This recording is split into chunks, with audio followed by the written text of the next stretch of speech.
Hey guys, what's going on? James here, and in this video today, we're previewing the Tampa Bay Buccaneers Week 1 matchup versus the New Orleans Saints. So let's get started. The first thing I want to say is that Tampa Bay Buccaneers football is returning to the world this Sunday. That's exciting. This video is being uploaded on a Friday, so you guys will have all day Friday, all day Saturday to watch this video. It should be a lot of fun, and oh man, we're gonna party. I do believe I'm gonna be doing some type of reaction live stream for the game on Sunday. It should be absolutely amazing. It's a 4:25 game, and I just can't express how excited I am. To say that I'm excited is a little bit of an understatement. I'm sure you guys all feel the same way. Not just because it's Tampa Bay Buccaneers football coming back, but just because it's football in general coming back. It's going to be pretty freaking amazing. But let's start off this preview by talking about each team's new additions that they have made this past offseason, starting off with the New Orleans Saints. They added Emmanuel Sanders, who is now their number 2 wide receiver, a very strong number 2 wide receiver. You really couldn't find many better options than Emmanuel Sanders, besides maybe Chris Godwin. Ty Montgomery was added to the running back room. He can play running back and wide receiver. He is a little bit of a dangerous gadget weapon. They added Zach Bond, the rookie linebacker, who I believe they drafted in the 3rd round of this most recent NFL draft. They brought back Malcolm Jenkins from the grave.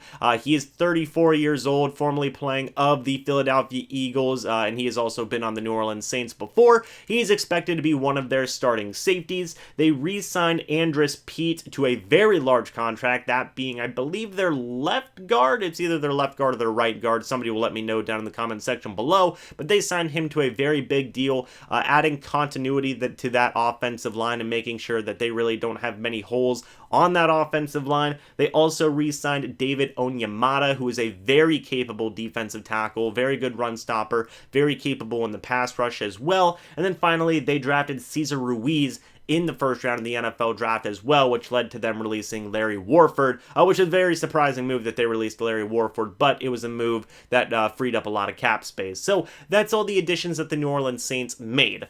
The Tampa Bay Buccaneers have added Tom Brady, we all know, Rob Gronkowski, Leonard Fournette, Tristan Wirfs, who was a 1st round draft pick in this most recent NFL draft, LaShawn McCoy, Ndamukong Suh, who they re-signed, Jason Pierre-Paul, who they re-signed, Shaq Barrett, who they re-signed, and then finally Antoine Winfield Jr., who they drafted in the 2nd round of the 2020 NFL draft. All of the guys that I just mentioned, all 9 of them, are expected to either be new starters or fringe starters for this team in some capacity. So, yeah, there's a lot of new additions to each side of the football. And let's start talking about this game by saying, first off, for the Tampa Bay Buccaneers, Brady and Gronk.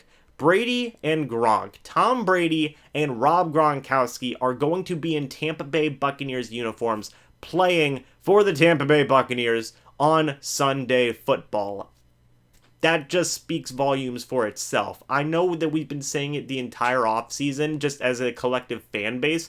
I never expected this. If you would have told me this last year, I would have laughed at you. If you would have told me 5 years ago, I still would have laughed at you. I would have laughed at you no matter when you told me this. If you told me this a week before it happened, I still probably would have laughed at you and said, that's not going to happen. It's probably not going to happen. The Bucs don't get stuff like this. There's no way Tom Brady would join the Tampa Bay Buccaneers. But no, not only did the Tampa Bay Buccaneers get Tom Brady, he chose us. He chose us. That's just awesome. Tom Brady chose the Tampa Bay Buccaneers.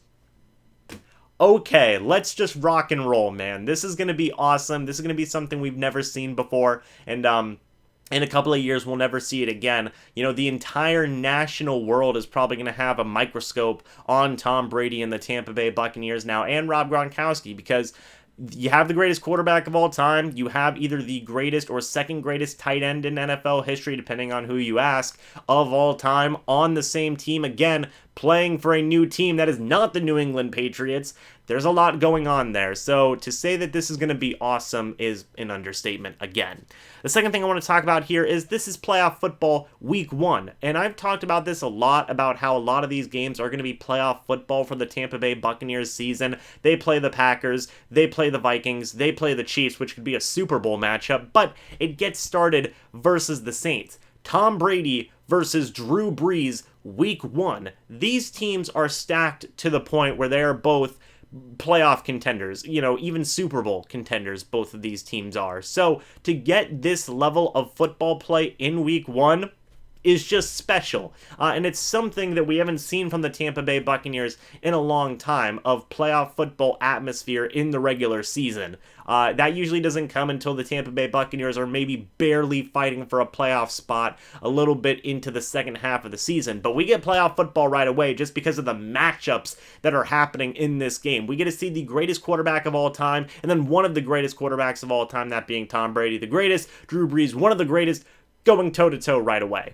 You can't get much better football than that to start off a season, and that's going to be absolutely amazing. The next thing I want to talk about is the return of Noah Spence. I'm just kidding. Noah Spence, he is on the reserve non-football injury list. I'm talking about the return of Jameis Winston. Now, Jameis Winston is the third-string quarterback currently for the Tampa Bay Buccaneers. A lot of people thought that he was going to win that backup job. Was not the case. Taysom Hill is the current backup for this team, according to the Saints depth chart on their team website. So, Jameis Winston, while he probably won't be playing in this game, unless they add him in some weird trick play, he might not even be active, but he's still going to be there. He is still going to be facing, technically, the Tampa Bay Buccaneers, which should be very interesting to see. I'm sure a lot of teammates will be giving Jameis Winston hugs and high fives and ask him how he's doing. It's going to be very weird to see Jameis Winston in New Orleans Saints attire, essentially. It's going to be a weird look. I would not be surprised if they name him like a temporary team captain for this upcoming game,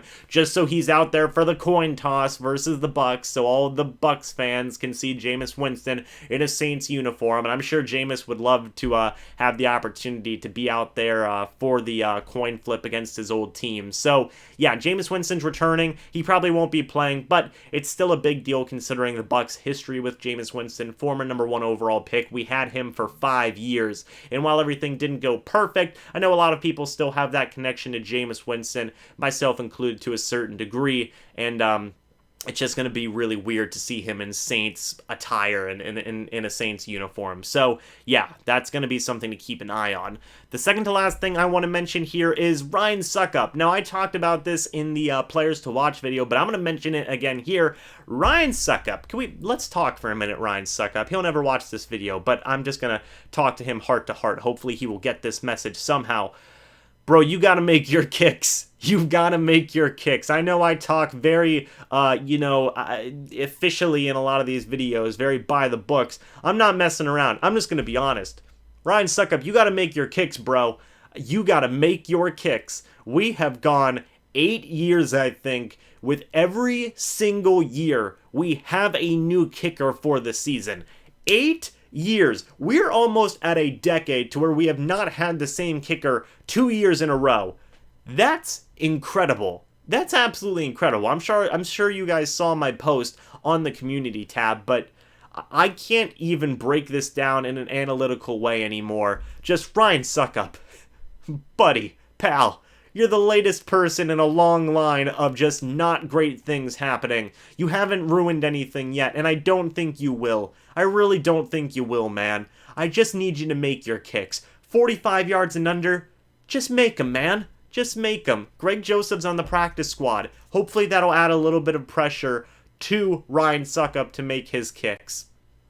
That's all we need. That's all we need is just somebody to make his kicks. This isn't hard. This isn't rocket science. I know that, everybody makes that argument of, oh, kickers' jobs are easy. I will say kickers' jobs are not easy. There's a lot of pressure and mental game that goes into that. I certainly probably wouldn't want to be a kicker in the NFL. That would really mess up my mental state. But Ryan Succop, please, just make your kicks. That's all I ask. I beg of you. I beseech you. Just make your kicks, bro.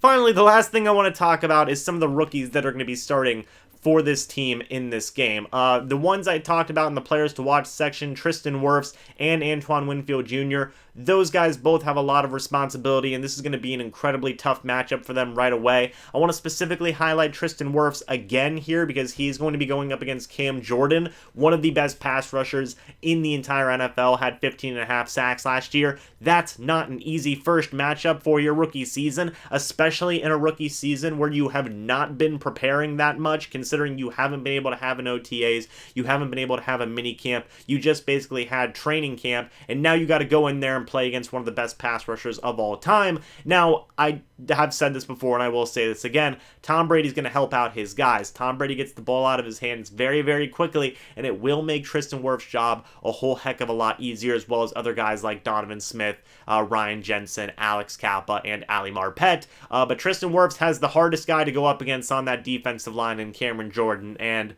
yeah, let's hope the rookie does well. I think he will do well. We'll just have to wait and see. In the case of Antoine Winfield Jr., you know, if anything is to be believed out of the reports coming out of training camp, he's been he's basically been a veteran from day one in terms of his overall ability and preparedness and ball hawking ability. And yeah, it kind of makes sense considering who his dad is, Hall of Famer Antoine Winfield, who was a defensive back in the NFL for like 14 years, maybe even a couple years longer. But, you know, his pedigree says everything about Antoine Winfield Jr. is that this man was born to be a defensive back in the NFL, and it seems like he's getting along going right away in terms of his overall productivity and starting ability for this team. So yeah, those two guys have a large amount of responsibility. You also can't forget guys like Tyler Johnson, who is trying to work his way into the lineup, Keyshawn Vaughn, who could have something going in terms of his overall special teams play, among some of the other younger guys that are on this team. It should be very interesting to see what happens here for the young rookies. But guys, that's going to be pretty much it for this preview. Do I think the Tampa Bay Buccaneers can win this game? Yes, I can, absolutely. I think that they have all the opportunity in the world to win this game. I talked about their keys to victory. You've got to contain Drew Brees. You've got to get pressure on that man. You've got to slow down Michael Thomas. You've got to slow down Alvin Kamara. Basically, you just have to play perfect football. This is a very good Saints team, and you've got to play to the best of your abilities. This is playoff football right off the bat, like I said, and it doesn't get any better than this. But I do think the Tampa Bay Buccaneers will win this game, and I know that I said in my season predictions video that they were going to lose this game. Guys, if there's anything that you're going to learn about these preview videos is that I'm just going to say that I think they can win every game because I'm optimistic James. But yes, I do think the Tampa Bay Buccaneers can win this game, and I think that they will win. If I had to guess a score, I'm going to say 35-28. Let's just say it's a shootout and the Tampa Bay Buccaneers win 35-28. But guys, thank you so much for watching this video. Hope you all enjoyed. Let me know your score predictions down in the comments section below. What do you think about some of these storylines and points I made coming into this game versus the Saints? Guys, thanks so much for watching. Hope you all enjoyed. I will see you on Sunday, but until the next video or the next live stream, I'll see you guys in the next one. But until then, and as always, guys, goodbye for now, and go Bucs.